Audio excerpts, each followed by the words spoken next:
Fraternal saludos, soy la prenovicia Ruby Lorena Barbosa Cagua de la Comunidad Misionera de Santa Teresita del Niño Jesús. Hoy les voy a hablar del sacramento de la confesión. Para empezar, en el bautismo sabemos que se nos borra la mancha del pecado original, pero después del mismo seguimos cayendo en errores y en pecados que nos alejan de Dios. Es por esto que el Señor, en esa infinita misericordia y bondad para con cada uno de nosotros, nos dejó el sacramento de la confesión. Lo encontramos en la Biblia en San Juan. Al atardecer de aquel día, el primero de la semana, estaban los discípulos con las puertas bien cerradas por miedo a los judíos. Llegó Jesús, se colocó en medio y les dice: «La paz esté con ustedes». Después de decir esto, les mostró las manos y el costado. Los discípulos se alegraron al ver al Señor. Jesús repitió: «La paz esté con ustedes. Como el Padre me envió, así yo los envío a ustedes». Al decirles esto, sopló sobre ellos y añadió: «Reciban el Espíritu Santo. A quienes les perdonen los pecados, les quedarán perdonados. A quienes se los retengan, les quedarán retenidos». Como vemos, el Señor dejó a sus apóstoles y luego a los sacerdotes para que ejercieran este sacramento tan importante en nuestra vida cristiana. A través de los sacerdotes podemos ver al mismo Jesús. Él es en quien cada confesión nos escucha, nos anima, nos orienta. Es el mismo Señor el que se hace presente a través de sus siervos queridos, los sacerdotes. Por esto no debemos tener miedo en ir a contarle al sacerdote aquellos pecados que tenemos para poder limpiar nuestra alma. Muchas veces, como lo dice el texto bíblico, los sacerdotes no podrán dar esta absolución, pero sí nos podrán orientar y nos podrán guiar por el camino para llegar a la verdadera reconciliación con Dios. También encontramos en la Biblia varios pasajes donde el Señor perdona los pecados o sana a las personas que se encuentran, porque esa sanación también va desde el corazón. Tenemos la parábola del hijo pródigo. Qué importante ver cómo él, después de ese arrepentimiento, vuelve a los brazos de su Padre, quien nunca lo juzga, sino que lo abraza y lo llena de amor y misericordia. En el lenguaje corriente, la confesión evoca las más de las veces únicamente el sacramento de la penitencia y el confesionario. Pero este sentido habitual no es sino un sentido derivado y muy particular. La confesión, en el Antiguo Testamento como en el Nuevo Testamento y en la tradición cristiana de los santos que confiesan su fe, es, en primer lugar, la proclamación de la grandeza de Dios y de sus gestos salvadores, una profesión pública y oficial de fe en Él y en su acción. Y la confesión del pecador solo es verdadera si es proclamación de la santidad de Dios. La confesión de fe es una actitud esencial del hombre religioso.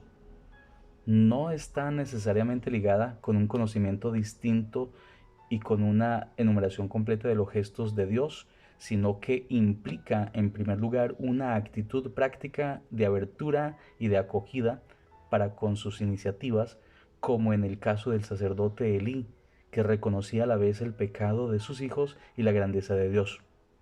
Es Yahvé. Así conduce normalmente del conocimiento de Dios a la reacción que debe suscitar esta toma de conciencia, la acción de gracias.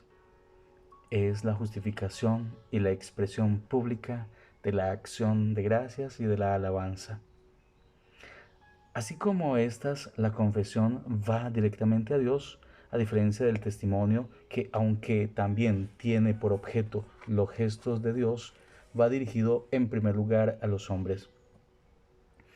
En el Antiguo Testamento, confesar el nombre de Dios y dar acción de gracias y alabar y bendecir van constantemente unidas.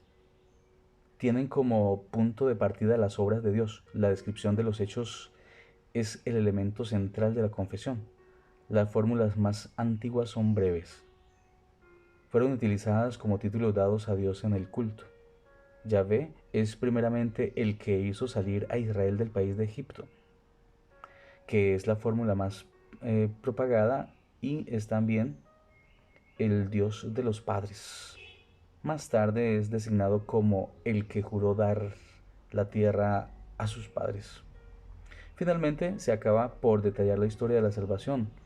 Al Éxodo como centro se vincula todas las promesas, la elección y todas las promesas de la alianza. Este desarrollo sigue expresándose en términos concretos: mi roca, mi fuerza, mi salvación. Incluso cuando se confiesa que Dios es incomparable. Se trata de una acción histórica y no de una reflexión filosófica sobre su naturaleza. El deber que se cumple así con respecto a su gran nombre asegura la perennidad del recuerdo de la transmisión de la fe de Israel.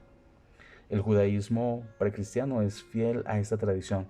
Cada día confiesa su fe reuniendo 3 fragmentos del Pentateuco, el primero de los cuales afirma la creencia fundamental en el Dios único que ha hecho alianza con Israel.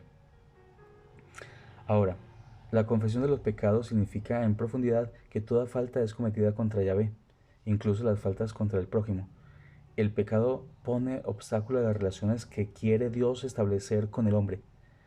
La retractación por el culpable mismo, individuo o colectividad, del acto que le ha enfrentado con Dios, reafirma los derechos imprescriptibles que su pecado le había discutido.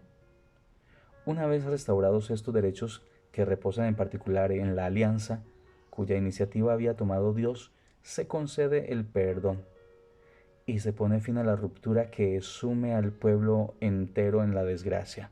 Ahora, en el Nuevo Testamento sería confesar a Jesucristo. Si el acto del fiel sigue siendo esencialmente el mismo, el objeto de su profesión de fe sufre una verdadera transformación. La grandeza de Dios se revela en todo su resplandor y esplendor. Las más antiguas confesiones de fe de Israel reconocen que los acontecimientos de la salida de Egipto se recuerdan y la liberación que aporta Cristo alcanza a toda la humanidad. Destruye al peor enemigo del hombre, al que lo minaba por el interior, el pecado. No es ya temporal, como los salvamentos políticos del pasado, y es la salvación definitiva. Las confesiones de fe de Pedro y del ciego de nacimiento muestran que esta fe nace del contacto vivo con Jesús de Nazaret. En la Iglesia, Jesús, como acto esencial del drama de la salvación, es en su muerte y en su resurrección el objeto de la profesión de fe. Esta se manifiesta en las fórmulas primitivas Maranatá y Jesús es Señor, que se resumen y sirven de aclamaciones litúrgicas. El objeto de la fe proclamado en la predicación según un esquema querigmático se expresa también en un esbozo de credo y en himnos litúrgicos. Jesús es reconocido como único Salvador, Dios, juez del mundo que ha de venir, enviado de Dios y nuestro sumo sacerdote. En esta adhesión de fe a aquel que Dios da al mundo como Mesías y Salvador, la confesión del cristiano va dirigida a Dios mismo. No basta con que la palabra se reciba y permanezca en nosotros. Debe además ser confesada. A veces se designa así la mera adhesión por oposición a las denegaciones del que no cree en la misión de Jesús, pero las más de las veces se trata, como es normal, de la proclamación pública, necesaria para llegar a la salud, deseable en todo tiempo. Tiene por modelo a la que Jesús hizo dando testimonio de la verdad. Acompaña al bautismo y ciertas circunstancias la exigen más particularmente, como aquellas en que la abstención equivaldría a la negación. Pese a la persecución, habrá que profesar la fe delante de los tribunales, como Pedro, hasta el martirio, como Esteban, so pena de ser renegados por Jesús delante de su Padre, por haber preferido la gloria humana a la que viene de Dios. Los elegidos continuarán confesando a Dios y a Jesús en el cielo.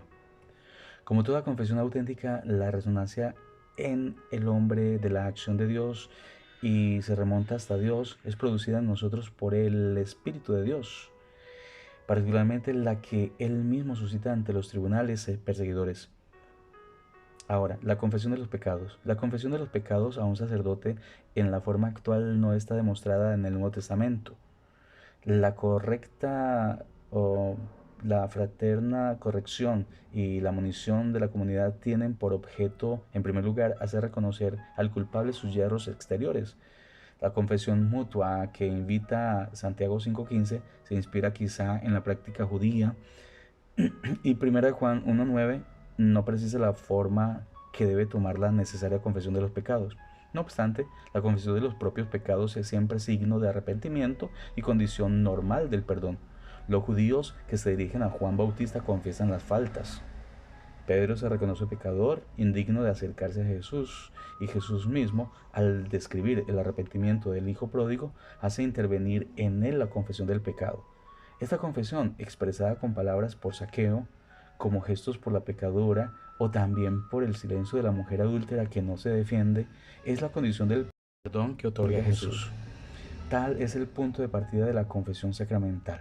Todo hombre es pecador y debe reconocerse tal para ser purificado.